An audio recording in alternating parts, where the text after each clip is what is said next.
Have you ever heard of a war that was over before you could even finish your morning coffee? It sounds kind of crazy, right? But it's a true story. Today, we're diving into the Anglo-Zanzibar War, literally the shortest recorded war in all of human history. Yeah, that's right. 38, as in 38 minutes. I mean, that's less time than it takes to watch an episode of your favorite show.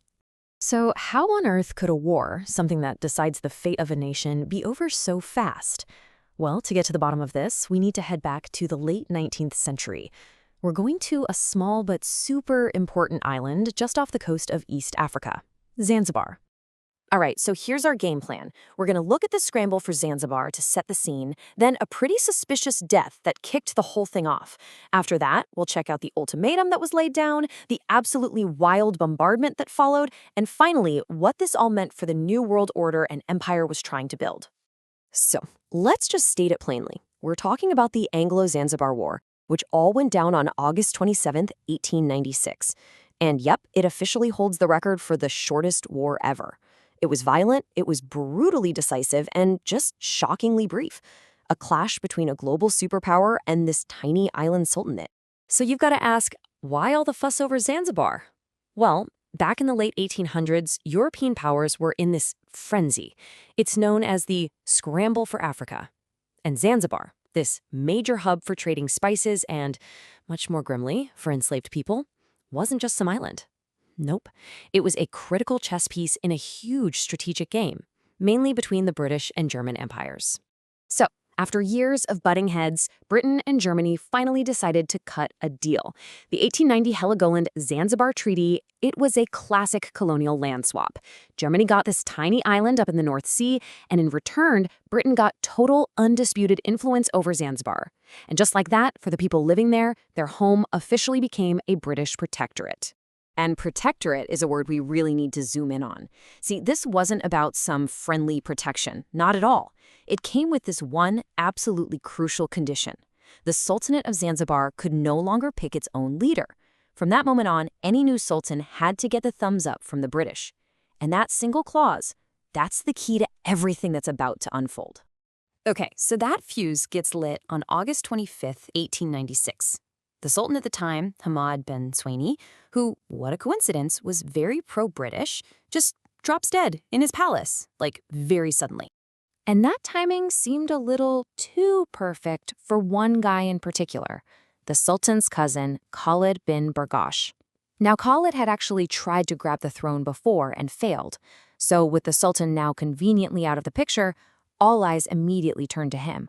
The rumor, the theory on the ground, was that he'd poisoned his own cousin to clear a path to power. So, did Khalid play it cool? Nope. He didn't waste a single second. He completely blew off the Protectorate Treaty, stormed the palace with his crew, and just declared himself the new sultan. He managed to gather about 2,800 men, and they barricaded themselves inside the palace complex, basically daring the British to do something. And you can see right here just how lopsided this was going to be. I mean, look at this. Khalid's force, they were loyal for sure, but they were armed with a handful of old artillery pieces and a single, pretty outdated royal yacht. Meanwhile, sitting right there in the harbor, the British Royal Navy had these modern cruisers and gunboats, all loaded with high explosive shells. This was never going to be a fair fight. It was a technological mismatch of, frankly, epic proportions.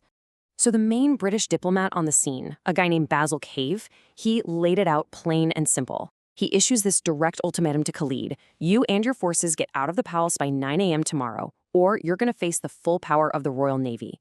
But Khalid, he figured it was all a bluff, a bit of imperial posturing. Oh boy, was he about to find out just how wrong he was.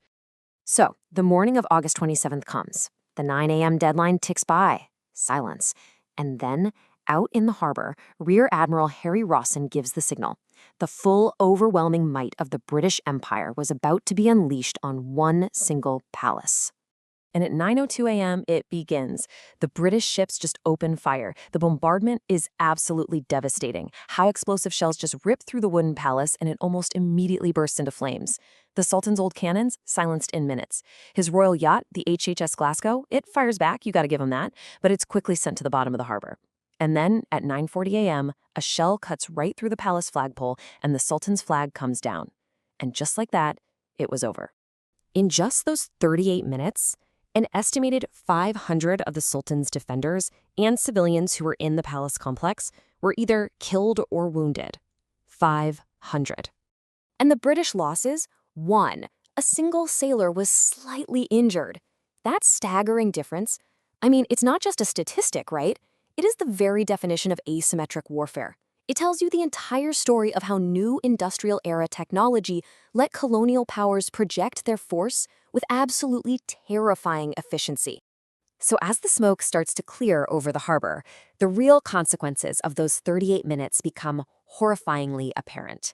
The physical destruction of the palace, that was just a symbol for something much, much bigger: the complete and total demolition of Zanzibari independence. And this part is so important. You have to look at how the British spun this whole thing. They immediately justified the incredible violence as a necessary evil, part of their civilizing mission. They pointed to their goal of abolishing slavery on the island, and they painted the bombardment as this righteous act of their innovating civilization against what they called a bitter backwater of Islam. And the results came fast. Khalid, he runs to the German consulate and gets exiled. The British waste no time installing their hand-picked guy, Sultan Hamoud, who, surprise, surprise, was totally aligned with their interests. One of his very first acts? Formally abolishing slavery in 1897, a huge goal for the British. Oh, and here's the final insult. The new Zanzibari government was forced to pay the British back for the cost of the shells they used to destroy their own city. So, when we look back at all this, what do we see? Is the 38-minute war just a weird piece of historical trivia? You know, a great answer for a quiz night? Or was it something more? Was it a chillingly efficient demonstration of raw imperial power? A brutal blueprint for how to use overwhelming technology to enforce colonial will? A blueprint that would be used again and again across the globe.